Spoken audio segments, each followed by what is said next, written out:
Welcome back to the Injury Prone Fantasy Football Podcast. I'm your host, Edwin Porras, Dr. Reviews with Therapy Medical and FantasyPoints.com.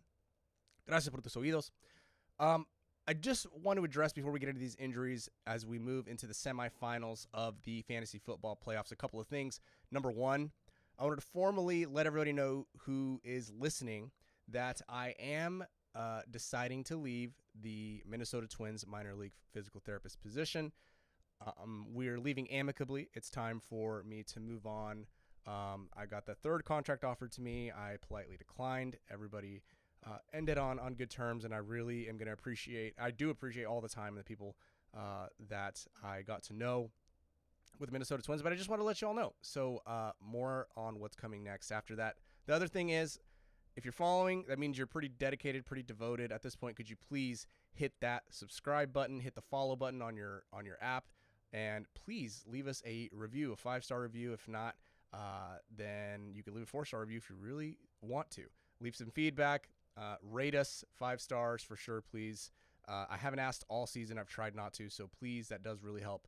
Please make sure to do that. And also understand that you will get a lot more off-season content from me this year in terms of podcasts. You'll get dynasty stuff. You'll get keeper stuff. You'll get more theory, how to manage injuries more efficiently. The offseason really is my jam. I really do honestly enjoy the offseason much more because we get to dig into the nitty-gritty of how to actually play this game better. So I really do appreciate the offseason more. So if you want more of that, make sure you hit the follow, subscribe. So let's move on.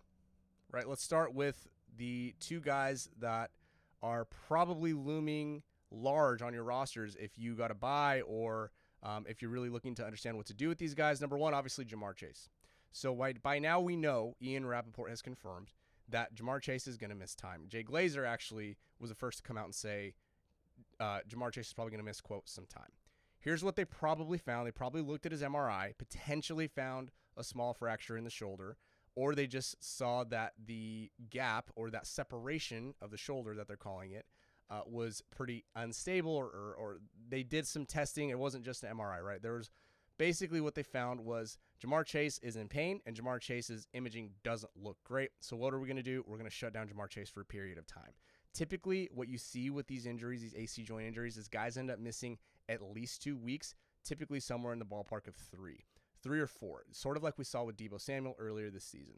So Ja'Marr Chase, if you need a roster spot, he's droppable. It's the semifinals. You need to start. Depth doesn't matter at this point, other than maybe some backup running backs to ensure yourself. But really, Ja'Marr Chase is unfortunately droppable. This shouldn't impact him moving forward.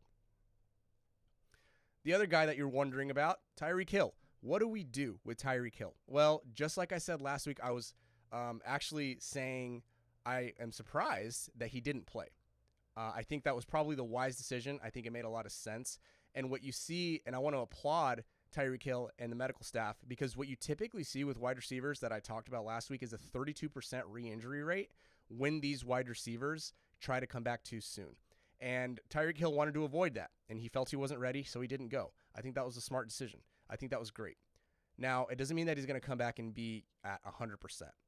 But what you typically see with these injuries, if Tyreek Hill does decide to go, and I think he will, what you typically see with these injuries is that guys are down in the yards per target section, down in yards in general, down in receptions, but it's Tyreek Hill. It's the same concept that I said last week. Tyreek Hill, if he's active, you're playing him. He takes 1, 2, maybe 3 plays to get there for you.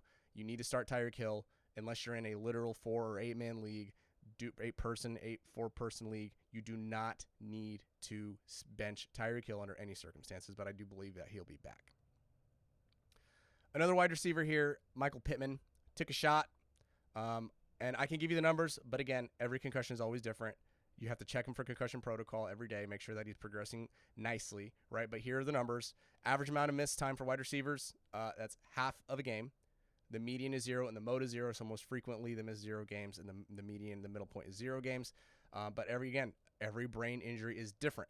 The re-injury risk is 8% if he decides to come back, and the fantasy production does dip by 36% in their first week back. But because they're scheming for Michael Pittman so much, I wouldn't be too concerned about that. I still think he's a solid wide receiver 2-3 play for you if he's active, so make sure that you're checking in on him.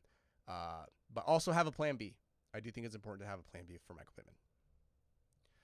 So in terms of more receivers, Marquise Brown got ruled out. I'd be surprised if we saw him. He really hasn't been able to put up numbers. I think they just need to shut him down. Jaden Reed out with a toe injury. Most of the time, these injuries are just one game, right? We saw an extended period of time missed, for example, with Treylon Burks. I think that was last season. We had some issues with some guys with toe injuries this season that didn't really result in anything more than a game. Curtis Samuel comes to mind. So I think at worst, Jaden Reed will miss one game. You're probably going to have to find another flex. I don't think that Dontavian Wicks is a bad option. Other than that, running backs, right? Let's hit the big hitters of running backs. Zach Moss, apparently it's an arm injury. Some people are calling it a shoulder injury. I don't really know. To be honest with you, based on the video, it looked like it could have been shoulder or forearm. Basically, Shane Steichen said that Zach Moss is, quote, doing fine. So that means that he was having issues. There were reports that he was having issues gripping the ball, which does become problematic, obviously, for a running back, but he's going to try to play through this week. I do think that he's going to be active. When it comes to Jonathan Taylor, and an update on Jonathan Taylor, they're probably going to throw him out there. They're going to see what it feels like for him to grip a ball, throw a ball, catch a ball, hold on to a ball. He's going to get put through a battery of tests by the athletic trainers, physical therapists, and they're going to try to find out exactly how strong that thumb is. I do think he's got about a 50% chance to play this week. It's relatively arbitrary based on feel, based on what I'm reading, based on what I see. Even though there's optimism, I don't think it's a slam dunk, and I do think that he'll probably get a relatively tempered amount of work when he does come back, and I would be surprised if he got a good amount of passing down work. So, Jonathan Taylor, he is one of those guys, unfortunately, you throw him out there, but I wouldn't, I would expect maybe an RB2 return, so don't expect Jonathan Taylor to carry you to your fantasy football championships. And, of course, more quarterback injuries, right? We'll start with Tommy DeVito. Just make sure he doesn't report any new symptoms. Make sure you're checking in on him if you really need him. Make sure that you are checking in on Will Levis, who it looked like he had a high ankle sprain. Ironically enough, that's what Ryan Tannehill had, and Ryan Tannehill will probably have to start in Week 16. So pay attention to Will Levis' status. Zach Wilson, he was placed in concussion protocol.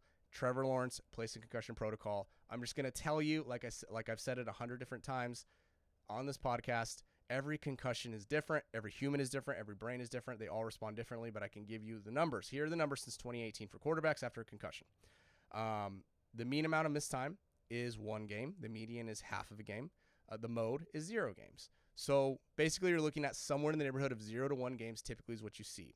Now, if he does come back, if Trevor Lawrence comes back, if Zach Wilson comes back, understand that after 1 week, the concussion re-injury rate is 33%.